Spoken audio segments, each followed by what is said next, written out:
Hi friends, this is Elise, the Managing Director of Pantsuit Politics. Every once in a while, we like to give you a glimpse of what's happening over on our premium channels, and today is one of those days.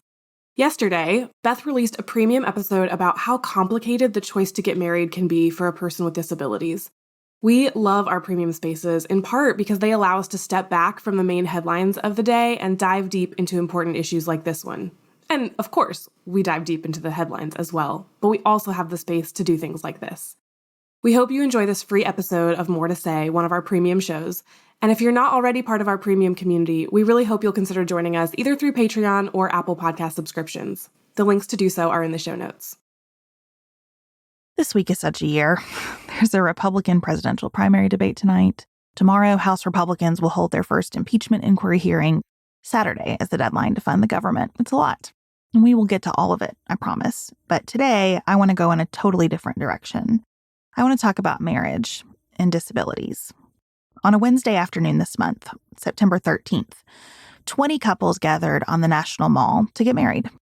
Patrice Jeter, a 59-year-old school crossing guard and Special Olympian who has cerebral palsy, led the ceremony from a stage that had this massive pink and red heart on it.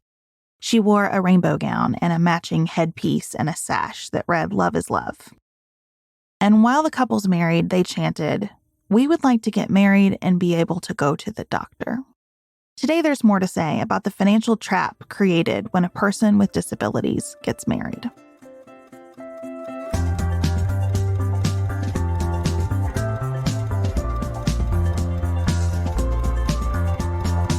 Can't really talk about this issue without talking about Lori Long. In 2015, at the age of 50, Lori met Mark Contreras on Match.com.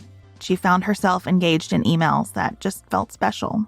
She and Mark decided to meet a few weeks later at a California restaurant. Before that date, Lori decided she needed to disclose something. And she explained to Mark that she has a spinal disease, ankylosing spondylitis. It causes her to walk with a cane and her body pitches forward. She gets bone fractures. Sometimes she uses a wheelchair. Mark said it wouldn't have mattered. He knew from the emails that they were going to be a pair. He proposed after they'd been together for 3 months, and they have been engaged since 2016, but they haven't gotten married because their marriage would cause Lori to lose her benefits under Social Security and Medicaid. Mark is an accountant at a nonprofit. Lori works part-time at a home goods store. Adding Lori to Mark's insurance would be prohibitively expensive. It also would not give her the kinds of coverage that she depends on from Medicaid to care for the needs that her condition creates. So Lori has become an advocate for marriage for disabled people, which means changing a set of complicated administrative rules. Nothing about Social Security, Medicaid, and Medicare is straightforward, and that is going to be true today. As one of my favorite journalists in the disability space, Andrew Pulrang, writes, there are a cluster of Social Security, Medicaid, and Medicare rules that make getting married financially and medically impractical or impossible for many people with disabilities. So I want to first talk about a designation called DAC, or the Disabled Child Benefit from the Social Security Administration. There are about 1.1 million people who receive a monthly stipend and Medicare coverage, and sometimes Medicaid coverage, based on their status as a DAC, a disabled adult child of a working adult. To be a disabled adult child, you must be unable to engage in substantial gainful activity and have a qualifying disability that began before you reached age 22. So if someone receiving DAC benefits gets married, they lose their monthly stipend as well as their Medicare. They can also lose their Medicaid. Again, it's a complex web of benefits and qualifications. But these are extremely serious penalties. It's terrible for anyone to go without insurance and access to care. It can be life-threatening for people with the kinds of disabilities that qualify them for these benefits to lose the benefits. The exceptions to the marriage penalty are for other people already receiving similar benefits. So if you want to marry and keep your benefits, you need to marry someone who is also designated a disabled adult child, or who is receiving Social Security Disability Insurance, SSDI, or who is receiving Social Security benefits because of old age or a secondary benefit. And this seems like the most inhumane thing we could say to someone. Either don't get married or choose a partner from these categories of people. You can also lose benefits if you receive Supplemental Security Income, or SSI, and marry someone who has an ordinary or higher income level or a higher level of assets than you. If you start to have too much money available in your life, you can lose Supplemental Security Income. And that is a program that provides monthly payments to people with disabilities and older adults who have little to no income or resources. If two people who both receive Supplemental Security Income get married, they both face a reduction in benefits. The Disability Rights Education and Defense Fund emphasizes 3 profoundly unfair results of the way these rules are written. Number 1, there is an illusion of choice without the reality of choice. A person who qualifies for these benefits that are at risk cannot just make the decision to get married and forego the benefits and go find a well-paying job. They're receiving the benefits precisely because they cannot work at a substantial gainful activity. Number 2, the disabled adult child benefit is associated with young age, disabilities that begin before age 22. This means that the marriage penalty applies during the years of life when many people are marrying and starting families.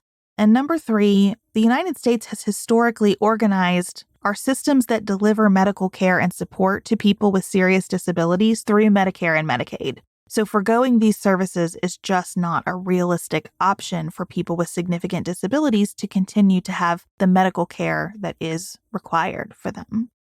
Fortunately, a member of Congress is working on this. In January 2022, Representative Jimmy Panetta of California's 20th District, Lori and Mark's representative, introduced the Marriage Equality for Disabled Adults Act. His staff was shocked to learn from Lori that she accurately understood what would happen to her benefits if she and Mark married. So this bill has been introduced and referred to committee. It would eliminate the requirement that a disabled adult child beneficiary be unmarried. It would eliminate the rule removing benefits if a DAC beneficiary marries. It would change Social Security rules around common law marriages and ensure that when 2 DAC beneficiaries marry each other, both spouses can receive Supplemental Security Income and Medicaid as if they were unmarried. The bill is projected to increase the cost of the Social Security Disability Insurance Fund by only 0.01%, and it would probably reduce supplemental security insurance payments. Now, Representative Panetta's bill is not universally beloved by disabilities advocates because there are people who say this doesn't go far enough. There are marriage penalties embedded in other benefits that are not addressed. And Panetta says, I agree. I understand. And I am with you, and I hope that by starting narrowly, we can educate people on this topic, which is just not on a lot of people's radars, and build momentum for bigger changes. There are state legislatures trying to make changes where they can. California has a bill pending that essentially supports that federal bill. Pennsylvania enacted a law in 2021 expanding its medical assistance for workers with disabilities. But we need more momentum at the federal level and fresh thinking about people with disabilities from Congress. These laws, as Lori puts it, are based on the idea that people with disabilities would never be candidates for marriage. And they're not part of a thoughtful, well-designed approach to disabilities care in the first place. We have cobbled together almost all of our healthcare programs over time, based on who's lobbying for what, or who is moved by a particular story, and what lawmakers can attach a pet project to.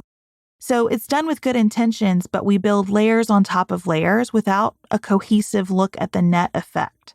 All of the income and marriage restrictions end up trapping people in poverty so they don't lose access to medical care. And we prevent people from living out their vision for their lives so they can hang on to the care that sustains their bodies. Andrew Pulrang writes, these rules that relate to disabled people and marriage seem especially unjust and emotionally punishing. They also clash with values that are cherished across the political spectrum: the universality of love, the stabilizing influence of family, and the right to enjoy these things, especially by marginalized people who are still either formally or informally barred from them. So if you are hearing this and feel moved to action and you have a minute, I hope that you'll send a message in support of Representative Panetta's bill, the Marriage Equality for Disabled Adults Act, to your congressional representative. It doesn't have to be long or formal. You can just say, I learned about how marriage jeopardizes benefits for people with disabilities today on a podcast, and it feels wrong to me. I'm writing to ask you to support this legislation. And we will put the name of the legislation and the House bill number in the show notes so that this can just be a copy and paste for you if you're so inclined. Mark and Lori still are not married legally as far as I can tell from my research. Mark has given Lori a wedding band, and Lori says she wears that band on the outside of the engagement ring and hopes to eventually take their vows and move it to what she views as its proper spot. And I hope that that happens for them and many, many other couples very soon.